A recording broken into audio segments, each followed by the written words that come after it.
বিসমিল্লাহির রহমানির রহিম। আসসালামু আলাইকুম ওয়া রাহমাতুল্লাহ। রাত ৩টা, সবাই ঘুমিয়ে, শুধু আপনি চোখ মেলে তাকিয়ে আছেন ছাদের দিকে। নীরবতা চিৎকার করে বলছে, তোমার কেউ নেই। দরজার ওপাশে দুনিয়া, আর আপনার ভেতরে শুধু কান্না। নিজেকে নিজেই জিজ্ঞেস করেন, আল্লাহ কি আমাকে ভুলে গেছেন? আপনার মতো করে কেউ বুঝে না, কেউ জানে না আপনি কি হারিয়েছেন। আপনি কাঁদেন কিন্তু কেউ দেখে না, আপনি সহ করেন কিন্তু কেউ বুঝে না, তবুও বেঁচে আছেন। কারণ আপনি জানেন আপনি হারাননি, আল্লাহ হয়তো কিছু তৈরি করছেন। প্রিয় দর্শক, আজকের ভিডিও সেই মানুষগুলোর জন্য যাদের জীবনে শুধু কষ্ট আর কষ্ট, কিন্তু মাঝে মধ্যে মনে হয় কোথাও থেকে কেউ আপনাকে দেখছেন। হ্যাঁ, এই ভিডিও শুধু আপনার জন্য, কারণ এখন আমি আপনাকে বলবো কষ্টের ভেতরে লুকিয়ে থাকে সেই 5টি আলামত, যা প্রমাণ করে আল্লাহ আপনাকে ভাঙছেন না, বরং গড়ে তুলছেন। আপনি ধ্বংস হচ্ছেন না, বরং নতুন এক তাকদীরের জন্ম নিচ্ছে আপনার ভেতরে। কিন্তু সাবধান, ভিডিওটা স্কিপ করলে হয়তো আপনি হারাবেন এমন চিহ্ন যেটা আল্লাহ কেবল নির্বাচিত বান্দাদের দেন। এখন আপনি তৈরি থাকুন, কারণ আমরা শুরু করছি এমন এক যাত্রা যেখানে কষ্টের ভেতরেও আপনি খুঁজে পাবেন আল্লাহর ভালোবাসার নিশানা। আসুন জেনে নিই সেই 5টি নিশানা কি।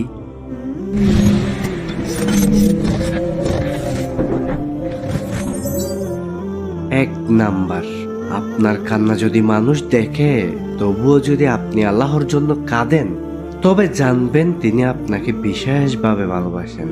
প্রিয় দর্শক, কখনো কি এমন হয়েছে আপনি অন্ধকার ঘরে একা বসে কাঁদছেন, কারোর সাথে কিছু বলতে পারছেন না, চারপাশে মানুষ আছে কিন্তু কেউ আপনার কান্না শুনছে না? এই কান্না যদি হয় একমাত্র আল্লাহর সামনে, তাহলে আপনি জানেন এই কান্না বৃথা যায় না। রাসূল সাল্লাল্লাহু আলাইহি ওয়াসাল্লাম বলেন, দু চোখ এমন আছে যেগুলোকে জাহান্নাম ছুঁতে পারবে না, তার একটি হলো সেই চোখ যে আল্লাহর বইয়ে কেঁদেছে। তিরমিজি শরীফের হাদিস 1637 নাম্বার। প্রিয় দর্শক, আপনার এই একাকী কান্না, এই নিঃশব্দ দোয়া আল্লাহর আরশ কাঁপিয়ে দেয়। কারণ তিনি কোরআনে বলেন, আর নিশ্চয় আমি মুমিন বান্দাদের কাছাকাছি থাকি যখন সে আমাকে ডাকে।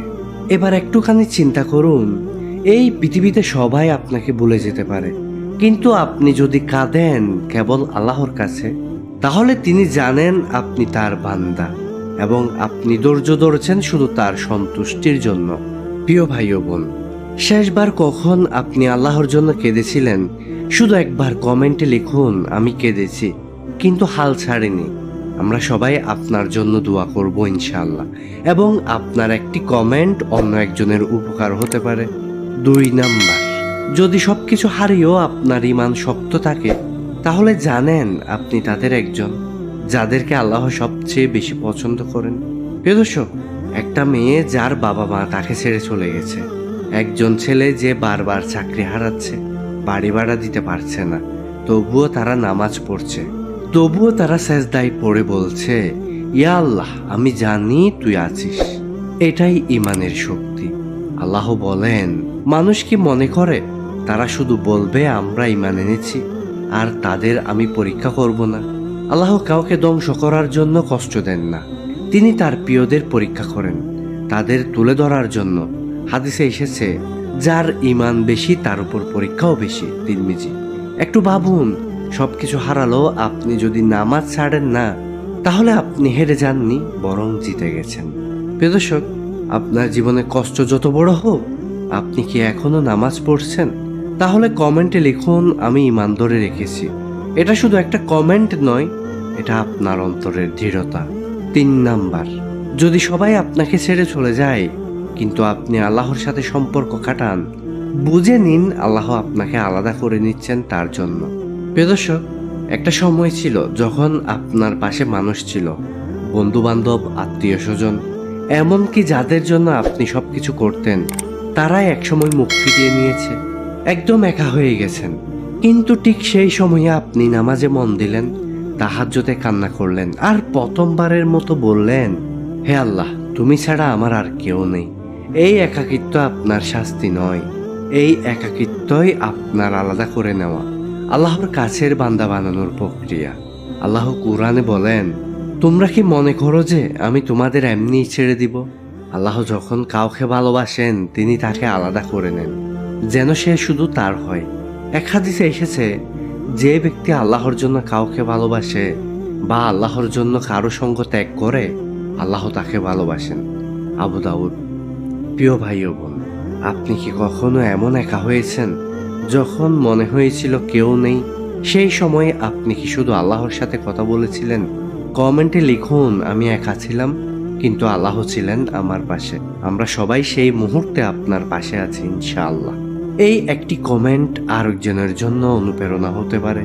4 নাম্বার, যদি আপনি হারিয়ে যান, দ্বিধায় থাকেন, কি করবেন বুঝতে পারেন না, অথচ আপনার মন আপনাকে বলে আল্লাহর দিকে ফিরে যা, তাহলে বুঝুন আপনি বিশেষ একজন। প্রিয় দর্শক, জীবনের একটা সময় আসে যখন কেউ জানে না সে কোথায় যাচ্ছে। না অর্থে শান্তি, না পরিবারে, না সমাজে, সব দিক থেকে অনিশ্চয়তা। ঠিক তখনই আপনার ভেতরে একটা কণ্ঠস্বর আসে যেটা বলে, তুই একটা সিজদা দে, সব ঠিক হয়ে যাবে। এই অনুভূতি, এই মনোদৈহিক আহ্বান, এটা ঈমানের আলো। এটা হঠাৎ করে আসে না, এটা আসে শুধুমাত্র সেই হৃদয়ে যেখানে আল্লাহ এখনো আশা দেখান। আল্লাহ বলেন, তোমরা আমার রহমত থেকে নিরাশ হইও না, নিশ্চয় আল্লাহ সমস্ত গুনাহ ক্ষমা করেন। এখন আপনি হারিয়ে যেতে পারেন, কিন্তু যদি আপনার অন্তরে আল্লাহর নাম স্মরণ করায়, তাহলে আপনি পথ হারাননি। আপনি শুধু তৈরি হচ্ছেন নতুনভাবে ফিরে আসার জন্য। এক হাদিসে এসেছে, আল্লাহ বলেন, আমার বান্দা আমার কাছে যেমন ধারণা রাখে, আমি তার সঙ্গে তেমন আচরণ করি। বুখারী ও মুসলিম শরীফের হাদিস। প্রিয় দর্শক, আপনি কি কখনো নিজেকে পুরো ভেঙে পড়া মনে করেছেন, কিন্তু হঠাৎ মনে হয়েছে আল্লাহ আছেন? আপনি কি তখন ফিরে গিয়েছিলেন তার কাছে? কমেন্টে লিখুন, আমি হারিয়েছিলাম, এখন ফিরে এসেছি। আসুন আমরা একে অন্যের জন্য দোয়া করি। প্রিয় দর্শক, আপনি জানেন কি, কষ্টের পর এমন এক পুরস্কার আসে যেটা শুধু অল্প সময়ে মানুষের জন্য সংরক্ষিত। 5 নাম্বার, যদি আপনি অনেক কষ্টের মাঝেও কারো কষ্ট দেখলে চোখ ভিজে যায়, তবে বুঝে নিন আল্লাহ আপনার অন্তরকে এখনো পবিত্র রেখেছেন। প্রিয় দর্শক, আপনার নিজের ঘরে অভাব, নিজের জীবনে একদম ছিন্ন ভিন্ন, তারপরেও যখন দেখেন পাশের কেউ না খেয়ে আছে, আপনার চোখ ভিজে গেছে। কখনো কবরস্থান পেরিয়ে যাবার সময় বুকের ভেতর বাধা অনুভব করেন। হঠাৎ কোথাও আজান শুনলে মনে হয় দূরে চলে যায়। যখন কেউ কাঁদে আপনি চুপচাপ দোয়া করেন, তখন বুঝে নিন আপনার হৃদয় এখনো জীবিত। আল্লাহ বলেন, যে ব্যক্তি মানুষকে ভালোবাসে, দয়া করে আমি তাকে ভালোবাসি। এটা কোনো সাধারণ অনুভূতি না, এটা হচ্ছে রহমতের আলামত। রাসূল সাল্লাল্লাহু আলাইহি ওয়াসাল্লাম বলেছেন, দয়া করো পৃথিবীর আদিবাসীদের প্রতি, আকাশের অধিপতি তোমার প্রতি দয়া করবেন। তিরমিজি। প্রিয় ভাই ও বোন, আপনি কি জানেন, এই পৃথিবীতে কষ্ট থাকার পরও যারা অন্যের জন্য কাঁদে, তারাই হচ্ছে জান্নাতের আসল ওয়ারিশ। কমেন্টে লিখুন, আমার কষ্ট আছে, তবুও আমি অন্যের জন্য কাঁদি। আমরা সবাই আপনার জন্য দোয়া করব ইনশাআল্লাহ। প্রিয় ভাই ও বোন, এই 5টি লক্ষণ যদি আপনার জীবনে বারবার দেখা যায়, তাহলে আপনার দুঃখ, কষ্ট, একাকিত্ব সবই একটি বিশেষ উদ্দেশ্যের জন্য। তিনি আপনাকে ভেঙে নতুন করে গড়েছেন, যেন আপনি এমন একজন হন যাকে তিনি নিজের কাছে স্থান দিতে পারেন। কোরআনে তিনি বলেন, নিশ্চয় কষ্টের সাথে রয়েছে স্বস্তি, নিশ্চয় কষ্টের সাথে রয়েছে স্বস্তি। আপনি এখন হয়তো জানেন না, কিন্তু আপনার চোখের প্রতিটি কান্না গুণে রাখা হয়েছে। রাসূল সাল্লাল্লাহু আলাইহি ওয়াসাল্লাম বলেন, আল্লাহ এমনও বান্দাকে জান্নাতে নিয়ে যাবেন যার চোখ শুধু আল্লাহর বই একবার কেঁদেছে। সুবহানাল্লাহ। তিরমিজি। প্রিয় দর্শক, এই ভিডিও শেষে আমি শুধু একটাই অনুরোধ করব, আজ রাতে যখন সবাই ঘুমিয়ে যাবে, আপনি শুধু একবার আল্লাহর সামনে বসুন আর বলুন, হে আল্লাহ, আমার সবকিছু তোমার জন্য। সিজদায় ভেঙে পড়ুন, কারণ আপনি হচ্ছেন সেই নির্বাচিত ব্যক্তি যার কষ্ট আল্লাহর পরিকল্পনার অংশ। প্রিয় দর্শক, এই ভিডিওটি যদি আপনার হৃদয়কে স্পর্শ করে, আপনার জ্ঞান অর্জনে সহায়তা করে, তাহলে কমেন্টে বলুন, আল্লাহ, আমি তোমার পরিকল্পনায় রাজি আছি। আর কেউ কষ্টে থাকলে তার সাথে এই ভিডিও শেয়ার করুন, কারণ হয়তো সে আজ ভেঙে পড়েছে, আর আপনি হতে পারেন আল্লাহর রহমতের মাধ্যম। ভিডিওটি ভালো লাগলে চ্যানেলটি সাবস্ক্রাইব করতে ভুলবেন না, যেন এমন হৃদয় ছুঁয়ে যাওয়া বার্তা আপনি নিয়মিত পান। আসসালামু আলাইকুম ওয়া রাহমাতুল্লাহ।